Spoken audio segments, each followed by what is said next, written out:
Radio खिड़की, थोड़ी हवा ने दो थोड़ी आवाजें।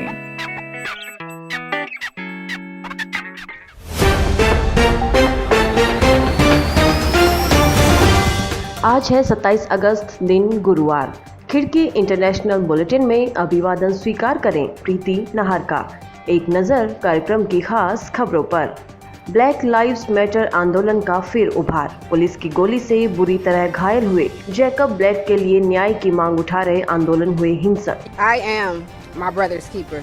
And when you say the name Jacob Blake, make sure you say father, make sure you say cousin, make sure you say son, make sure you say uncle, but most importantly, make sure you say human. Human life. Let it marinate in your mind. And his life matters. This is nothing new. I'm not sad. I'm not sorry. I'm angry. And I'm tired. I haven't cried one time. I stopped crying years ago. I am numb. I have been watching police murder people that look like me for years. Iran अपने संदिग्ध परमाणु संयंत्रों की जांच के लिए हुआ राजी। IAEA को दी निरीक्षण की अनुमति।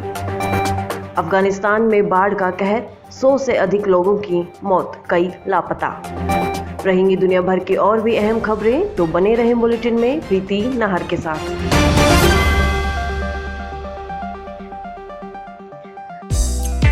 आप सुन रहे हैं खिड़की इंटरनेशनल बुलेटिन, अंतर्राष्ट्रीय खबरों पर भरोसेमंद आवाजें।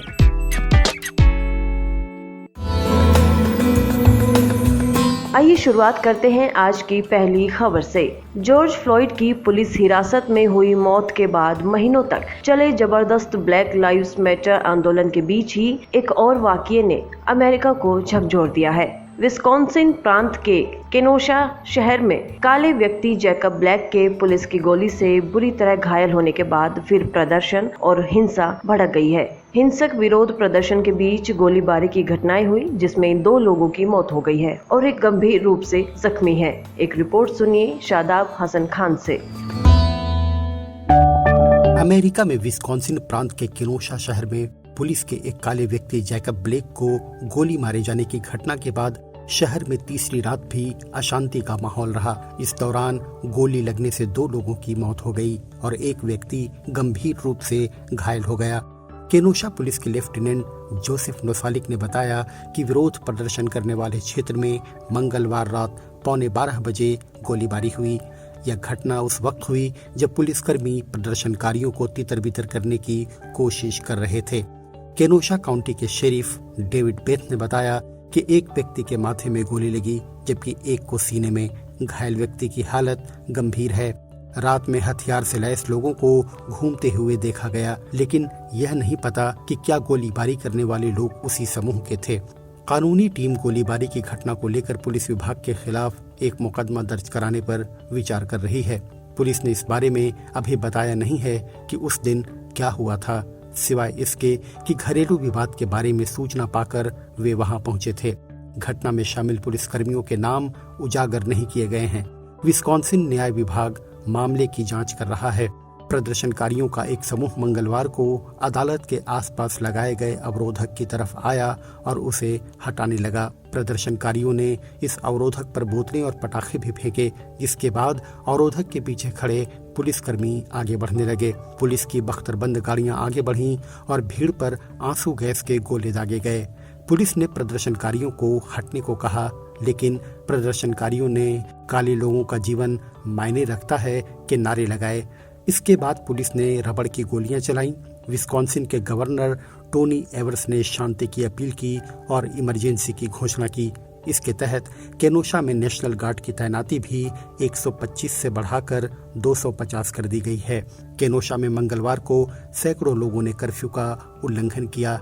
एक दिन पहले भी तोड़फोड़ की बड़ी घटनाएं हुई थीं। वहीं जैकब ब्लेक के वकील ने कहा कि पुलिस ने उन पर कई बार गोलियां चलाई।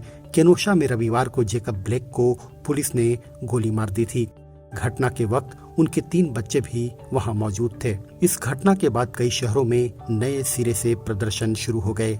इससे पहले मिनियापोलिस में काले व्यक्ति जॉर्ज फ्लॉयड को गोली मार दी थी, जिसके बाद बड़े पैमाने पर विरोध प्रदर्शन हुए थे। इससे पहले जैकब के पिता ने परिवार के अन्य सदस्यों और वकीलों के साथ संवाददाताओं से कहा कि उन्होंने मेरे बेटे को 7 बार गोली मारी, 7 बार, जैसे मेरा बेटा कोई मायने ही नहीं रखता। लेकिन मैं बता दूं कि मेरा बेटा मायने रखता है। वह एक इंसान है और उसका जीवन मायने रखता है। अटॉर्नी बेन क्रम्प ने कहा कि ब्लेक का ऑपरेशन हो रहा है। गोली उनके स्पाइनल कॉर्ड में लगी है, जिससे उनकी रीढ़ में गहरी चोट आई है। ब्लेक के शरीर के अन्य अंगों को भी नुकसान पहुंचा है। क्रम्प ने कहा कि किसी चमत्कार के बाद ही जेकब ब्लैक दोबारा चल फिर पाएंगे। वहीं ब्लेक की मां ने लोगों से शांति बनाए रखने की अपील की है। इधर एक महत्वपूर्ण घटनाक्रम में महीनों लंबे चले गतिरोध के बाद अब ईरान संयुक्त राष्ट्र के न्यूक्लियर वॉचडॉग के निरीक्षकों को अपने संदिग्ध परमाणु संयंत्रों के निरीक्षण की अनुमति देने के लिए सहमत हो गया है। इंटरनेशनल एटॉमिक एनर्जी एजेंसी यानी IAEA को शक रहा है कि ईरान इन संयंत्रों का इस्तेमाल परमाणु ऊर्जा के बजाय परमाणु हथियार बनाने के लिए कर रहा है। उच्च स्तरीय बातचीत के लिए IAEA प्रमुख रफाल ग्रोसी के ईरान दौरे के दौरान बुधवार को दोनों पक्ष इस समझौते पर पहुंचे हैं। इस साझे बयान में ग्रोसी और ईरान की परमाणु एजेंसी के प्रमुख अली अकबर सालेही ने कहा है, ईरान IAEA की ओर से बताई गई 2 लोकेशंस पर उसके निरीक्षकों को स्वेच्छा से अनुमति दे रहा है। IAEA को दी गई इस अनुमति और वहां वेरिफिकेशन गतिविधियों के लिए तारीख तय कर दी गई है।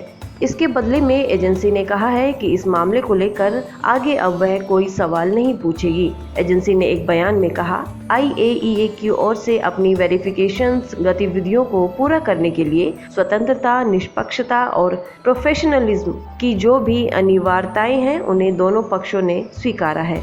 IAEA कई महीनों से ईरान से अपील कर रही थी कि वे तेहरान और इस्फहान से अपने न्यूक्लियर संयंत्रों का निरीक्षण करने की उसे इजाजत दे। IAEA को शक है कि ईरान ने इन संयंत्रों में अघोषित तौर पर परमाणु सामग्री को स्टोर किया हुआ है। जून में IAEA ने ईरान पर इसके लिए और अधिक दबाव बनाया था। IAEA के बोर्ड ऑफ गवर्नेंस ने इसे लेकर एक रिजोल्यूशन पास किया था, लेकिन बुधवार तक ईरान इससे इनकार करता रहा और उसने आरोप लगाए कि IAEA उसके संयंत्रों के निरीक्षण की अपील इजराइल के आरोपों के आधार पर कर रहा है, जिसका कोई भी कानूनी आधार नहीं है। इधर ईरान के सरकारी मीडिया के मुताबिक बुधवार को राष्ट्रपति हसन रूहानी का भी इसे लेकर एक बयान आया है, जिसमें उन्होंने कहा है, ईरान हमेशा की तरह IAEA को सहयोग करने को तैयार है। इधर ईरान के परमाणु कार्यक्रम पर आरोप लगाते हुए अमेरिकी संयुक्त राष्ट्र पर लगातार दबाव बना रहा है कि ईरान पर अंतर्राष्ट्रीय प्रतिबंधों की अवधि को बढ़ाया जाए। हालांकि इसे लेकर संयुक्त राष्ट्र में अमेरिकी प्रस्ताव खारिज किया जा चुका है। अब IAEA को ईरान की ओर से अपने संदिग्ध परमाणु संयंत्रों के निरीक्षण के लिए दी गई इस अनुमति से अंतर्राष्ट्रीय समुदाय के सामने ईरान की स्थिति और मजबूत होती दिख रही है। यह कार्यक्रम आप खिड़की.com के साथ ही खिड़की के YouTube चैनल, फेसबुक पेज और व्हाट्सएप ग्रुप में भी सुन रहे हैं और मैं हूं आपके साथ प्रीति नाहर। अब अगली खबर के लिए चलते हैं अफगानिस्तान, जहां उत्तरी और पूर्वी इलाके में मौसमी बारिश के कारण अचानक आई बाढ़ ने भारी तबाही मचाई है। अब तक कम से कम 100 लोगों के मारे जाने की खबर है। अधिकारियों ने बताया है कि बाढ़ से सबसे ज्यादा प्रभावित परवान प्रांत की राजधानी का चारिकर शहर रहा, जहां शहर के एक बड़े हिस्से को जल प्रलय ने तबाह कर डाला है। अब भी कई लोग लापता हैं और मरने वालों में अधिकतर बच्चे शामिल हैं। बताया जा रहा है कि कई लोग मलबे के नीचे दबे हुए हैं। सुबह सुबह अचानक आई इस बाढ़ के चलते लोगों को बचने का मौका नहीं मिला, क्योंकि अधिकतर लोग सो रहे थे। हालांकि आपदा प्रबंधन मंत्रालय के प्रवक्ता अहमद तमीम आजमी का कहना है कि मंत्रालय ने मंगलवार की देर रात को सोशल मीडिया के जरिए अलर्ट जारी किया था। आपदा प्रबंधन मंत्रालय के मुताबिक पूर्वी प्रांत नूरिस्तान में भारी बारिश के कारण सैकड़ों एकड़ खेती की जमीन तबाह हो गई है। कपीसा, पंजशीर और पख्तिया प्रांतों में मकान और सड़कें नष्ट हो गई हैं। परवन प्रांत के प्रवक्ता वाहिदा शाहकर ने कहा कि मरने वालों की संख्या में और बढ़ोतरी हो सकती है। बचाव दल नष्ट हुए घरों के बीच से दबे हुए लोगों का पता लगाने का काम कर रहे हैं। उन्होंने यह भी कहा कि हालात को नियंत्रित करना और प्रभावित परिवारों तक मदद पहुंचाना स्थानीय सरकार की क्षमता से बाहर है और केंद्र सरकार को जल्द से जल्द आवश्यक कदम उठाने चाहिए। राष्ट्रपति अशरफ गनी ने भी पीड़ित परिवारों के प्रति अपनी संवेदना व्यक्त करते हुए परवान और दूसरे प्रांतों को सहायता पहुंचाने का आदेश दिया है। गर्मियों में अक्सर उत्तरी और पूर्वी अफगानिस्तान में भारी बारिश होती है, जिससे हर साल बाढ़ आती है।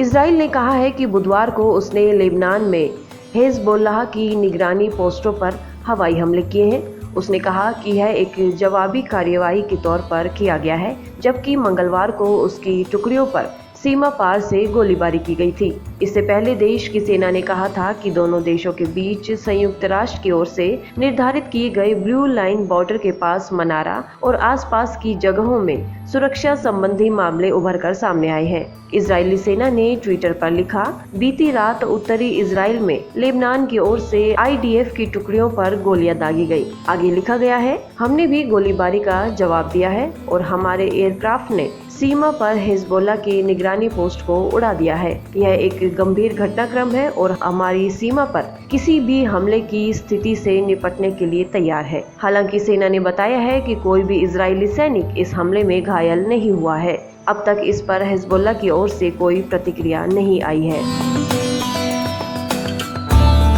अब रुख अगली खबर का। तुर्की के राष्ट्रपति रेसेप तैयब एर्दोगन ने चेतावनी दी है कि वे पूर्वी भूमध्य सागर में किसी भी किस्म की रियायत नहीं बरतेंगे और उन्हें ब्लैक सी और भूमध्य सागर में अपने अधिकारों को पाने के लिए जो भी ठीक लगेगा वह सब कुछ करेंगे। 11वीं सदी में मलाजगिर्त में बाइजेंटाइन साम्राज्य पर सेल्जुक तुर्कों की सैन्य जीत के स्मृति दिवस के मौके पर बुधवार को एक आयोजन में बोलते हुए एर्दोगन ने कहा, हमारी निगाहें किसी भी दूसरे के इलाके, उसकी संप्रभुता और हितों पर नहीं है, लेकिन जो हमारा है उस पर हम कोई रियायत नहीं बरतेंगे। ऐसा कोई भी गलत कदम उठाने से बचें जो कि तबाही के रास्ते पर ले चले। जो हमारा है उसके लिए हम कोई समझौता नहीं करेंगे। हम वह सब कुछ करने के लिए प्रतिबद्ध हैं जो कि जरूरी है। बीते दिनों में तुर्की और ग्रीस के बीच भूमध्य सागर के पूर्वी इलाके को लेकर तनाव पैदा हुआ है। तुर्की ने तेल और गैस की खोज के लिए अपने ओरुक रेस सर्वे वेसल को पूर्वी भूमध्य सागर की ओर भेजा था, जो कि तुर्की और ग्रीस के बीच एक विवादित क्षेत्र है। तुर्की के इस कदम को ग्रीस ने गैर कानूनी बताया था। इधर ग्रीस के विदेश मंत्री निकोस डेंडियास ने कहा कि ग्रीस अपनी संप्रभुता और अधिकारों की कानूनी तरीके से रक्षा करेगा। ग्रीस अपनी राष्ट्रीय और यूरोपीय सीमाओं की भी रक्षा करेगा। उसके पास इसके अलावा और कोई विकल्प नहीं है।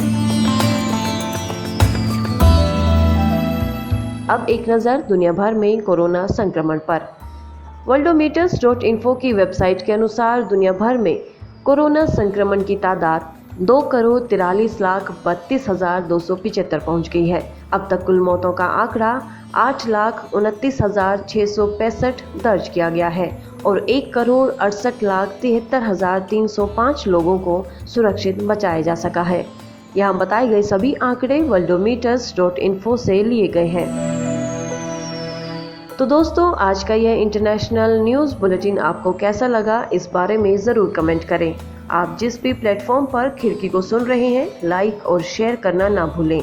खिड़की के YouTube चैनल को भी सब्सक्राइब करें और बेल आइकन टैप कर लें ताकि हर अपडेट आपको मिलती रहे। अभी के लिए प्रीति नाहर को दीजिए इजाज़त। कल फिर होगी मुलाकात। आप जहां चाहें हमें सुन सकते हैं, खिड़की.com के साथ ही खिड़की के YouTube चैनल और Facebook पेज पर भी। नमस्कार। रेडियो खिड़की, थोड़ी हवा ने दो, थोड़ी आवाजें।